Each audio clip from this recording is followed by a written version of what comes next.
The Blob ate Black Friday, and I'm not buying it.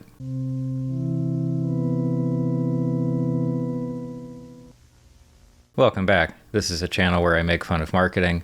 Feel free to stick around. We would love to have you here. And today, I want to talk about Black Friday. First, some very important background. Corporate America is the blob. It's a homunculus that seeks only to absorb, consume, and grow. And that's not interpretation either. It's observation. We can observe this process in action. Products, trends, and even concepts deemed profitable or beneficial are consumed and co-opted to serve the interests of private companies. And after being consumed, it's difficult to reclaim these products, trends, or concepts. It's difficult to separate them from the blob. Trends in particular typically can't be reclaimed at all. Think of a dance trend that makes its way into Fortnite, or a slang term that shows up in a popular movie all of a sudden. There's no getting that back. Meanwhile, the benefits of a corporate entity consuming something like this are usually very short-lived. Corporations can also consume and absorb entire environments. This applies to physical environments, of course, such as land development or fracking here in the United States, but it also applies to digital environments. Privately owned digital spaces have also been polluted in the form of banner ads, pop-up videos that play audio and hide their close buttons, cookie disclaimers, and requests to sign up for email newsletters. Likewise, the most corporate of music, movies, and video games are the ones that burn brightest at first, but they burn out very quickly. The only long-term impact of these kinds of products is the memory of their former relevance. But in a development that I find especially ironic, American retail companies have also managed to consume, co-opt, and devalue the biggest corporate holiday of all. There's a mildly interesting history to the term Black Friday, it turns out. Black Friday originally referred to an influx of crowds for a popular college football game. I think it was the Army-Navy game. And the crowds made things tougher for the local police. So the cops called this Black Friday. Later, that same increase in foot traffic was recognized for bringing more customers into stores. So the term became associated with improved retail sales in that area. Now, looking back to ads from the 1980s, Black Friday sales weren't called Black Friday sales quite yet. They were still referred to, at least publicly, as Thanksgiving sales. The stores were closed on Thanksgiving Day itself, so it made sense to call the day after a Thanksgiving sale. Not a big jump. Art Van's After Thanksgiving Sale, Friday 10 a.m. to 10 p.m.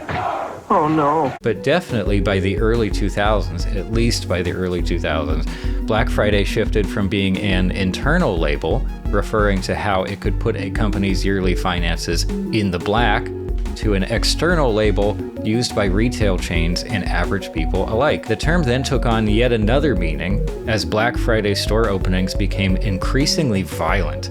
Or maybe this was just like a perceived increase in the violence that was influenced by media coverage of stampeding shoppers. It's hard to say. I don't have the trampling stats on hand right now. So the modern meaning and perception of Black Friday have always been a mixed bag. It's positive in the sense that we expect to get pretty big savings on the obligatory Christmas gifts or holiday gifts, or on some sneaky shopping for ourselves. But it's also negative in the sense that Black Friday is associated with some of the most outright disgusting and distinctly American consumerism of any given year. But I'm not here to complain about the shoppers literally getting into fights over products that have only been made desirable by the discounts.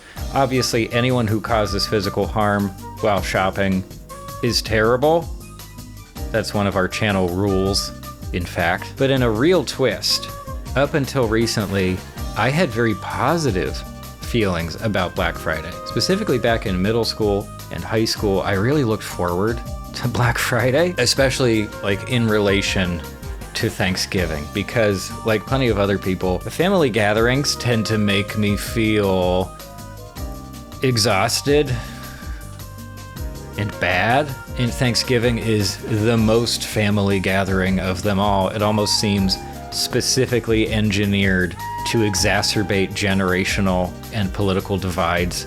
And come to think of it, that's basically just a single divide that goes by different names. So when I learned what Black Friday was, it was exciting. For one thing, I liked to buy stuff, although the stuff that I wanted to buy at the time was never on sale for Black Friday, so it was kind of a moot point in terms of the discounts. But the spectacle of Black Friday was endlessly entertaining to me. So I would say that I was a dedicated Black Friday shopper for 5 or so years, roughly between 2006 and 2011.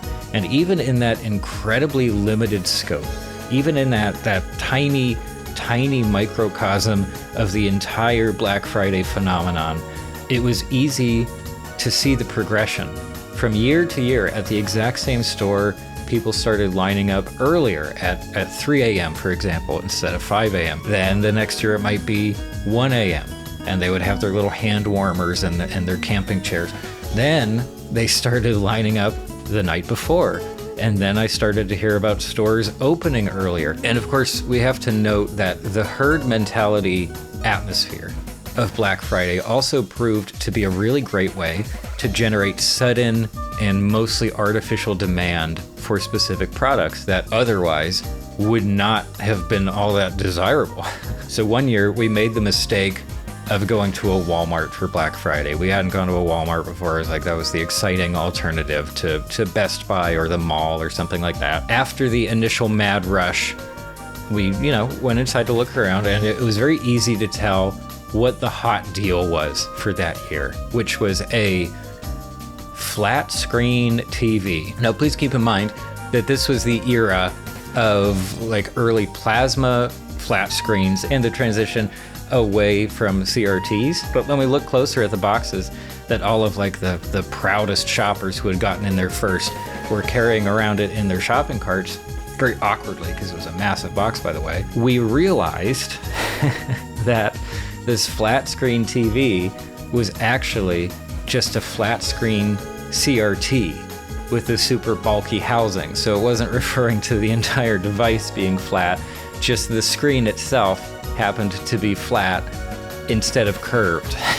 So basically a marketing buzzword relevant to the time and herd mentality had made this product sell out instantly, despite the product itself not actually being very interesting or good or desirable. But believe it or not, I am not here to talk about my own disillusionment with Black Friday and how I kind of stepped away from it as a younger person. Instead, I want to talk about how retailers themselves, in true blob fashion, have managed to make their own biggest holiday, a holiday they created, by the way, less appealing, less meaningful, and less special.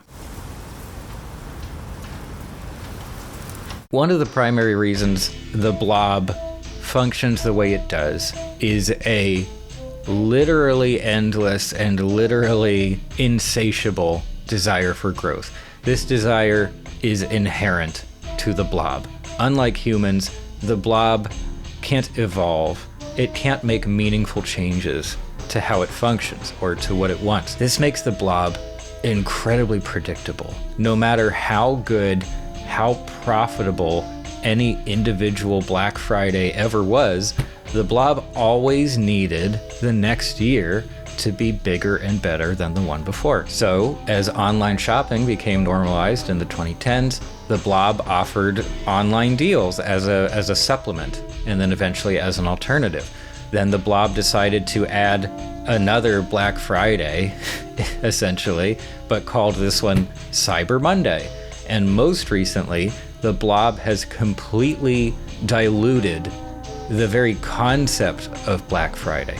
Black Friday is no longer a day at all. Sure, you can get certain deals on the day itself, but many major retailers, in person and online, have extended relatively minor sales well into early November and even October in some cases. In essence, the blob has turned Black Friday into brown season. In true blob fashion, Certain companies seem determined to just ignore the inherent contradiction of this. The funniest example comes from good old Walmart, who gave us this incredible line of copy in promoting their Black Friday deals. On Wednesdays, we shop Walmart's Black Friday deals. So by using this very well-worn, self-aware defense tactic, the marketing team has decided to just flaunt this inherent contradiction. The term Black Friday has been stripped of its meaning and its specialness. It is not a day at all, and while it previously represented a concentrated spike in revenue because it was just a day or it was just a weekend, it is now just kind of a soft curve. And according to the numbers, growth is slowing year over year. The blob can't help itself. It finds a good thing, digests it, extracting all value in the process, and then spits out the bones. And you might think that the expansion into an entire season's worth of sales would be a good thing for us buyers, but it seems like the sales themselves have gotten worse. Like those flat screen TVs from earlier, it's much more important for a retailer to give the impression of value rather than actually offering value. Amazon remains the leader in this area. The Amazon site itself, on the day of Black Friday or Cyber Monday or the now semi-annual Prime Days, there's another example of what was originally one day, and now they're like, what if we just had multiple throughout the year? It just, again, they can't help themselves. Whenever you visit the site on one of these big, huge sale days, it is a stunning showcase of how UX design can be used for evil. For one, the user's cognitive load is obliterated by the sheer amount of information. Your attention is purposefully split between a range of motion elements, for one thing, most notably a live stream where some poor soul picks up a paycheck by acting like Amazon is a force for good in the universe, I suppose. And here are all the great products you should check out. Oh, I'm very sad for them. But we also have the advent of lightning deals, which is just a special type of promotion that Amazon sellers can sign up for ahead of time, basically. And the aim of lightning deals is to put a lot of pressure on shoppers to buy some random junk. It could be across any product category. And they put this pressure on with ticking clocks. And they also now have progress bars showing how many products are left for each promotion. You're meant to feel the sense of urgency. You're maybe even meant to feel a little bit of FOMO, like, oh, once the deal's gone, it's gone. It's the same psychology behind limited editions. And in a broader sense, every discount you see on Amazon, at least here in the United States, it has the potential to be outright deceptive, because Amazon has been observed on multiple occasions. This is not interpretation. This is something we know that they have done, is that they'll list they'll post a fake list price for a certain product. So when you compare that fake inflated list price to the price that it currently is, the current discount, you're supposed to feel like, oh wow, what an incredible, 17% off. When in reality, it might be the actual list price right now instead of a discount. And by the way, this tactic is outright illegal in the European Union and a few other countries, as is explained in this Shopify article, which I find especially funny. I don't know, just the idea that Shopify has to notify sellers like, hey, by the way, certain countries have consumer rights. So you need to watch out for that. And despite the concept of Black Friday being diluted more and more year after year, retailers still have to act like it's this special thing, like it's really worth your attention, more so than any previous years. If you have Walmart Plus, you will get 3-hour early access to Black Friday deals. Walmart's Black Friday deals are flawless. Those deals are hot. And here's a topic that's too big for this video, but such prolonged and intense marketing for these kinds of sales events makes this time of year especially difficult for people who already have a problem with overspending. I tend to see very dismissive perspectives on people who do have an overspending problem, like it's exclusively their fault. that they're spending more money than they should be, whether on themselves or others. But when companies and advertisers are using behavioral psychology to manipulate people into buying, mostly because regulation hasn't made these tactics illegal yet, I don't think we can be so harsh towards the people who are disproportionately affected by those tactics. After all, when people were being eaten by the blob, the other characters weren't saying, well, they shouldn't have let that happen.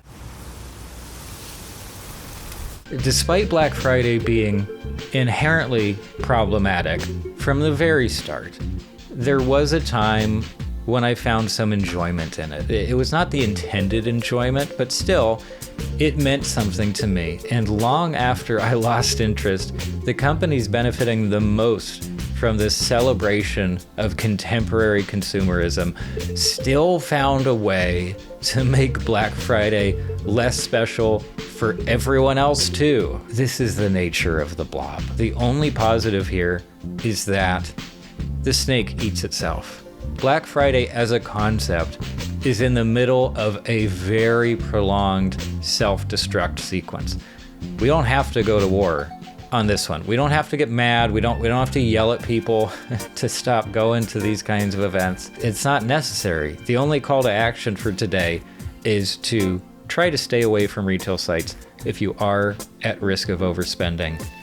I've definitely been there myself. It's tough. It's really tough to limit yourself in that way. Still, after all of this, I'm a bit sad to witness the atrophy of Black Friday. It's kind of like your old favorite candy that was outlawed for causing leprosy in 10% of buyers. You're better off without it, but you'll never forget those Halloween nights when you just threw caution to the wind. This brings us to the end of the video. That's like ending a high school essay with, in conclusion. Thank you so much for being here. Thank you for being patient while I've been working on this video. I really do love doing this, by the way, but at least for right now, I don't think there's gonna be a regular upload schedule. It's just when I can get stuff done. And I'm also trying to maintain a certain level of quality for the videos, and it can't be done that quickly. Thank you genuinely for being here, giving me a little bit of your time. Yeah, until the next one, take it easy.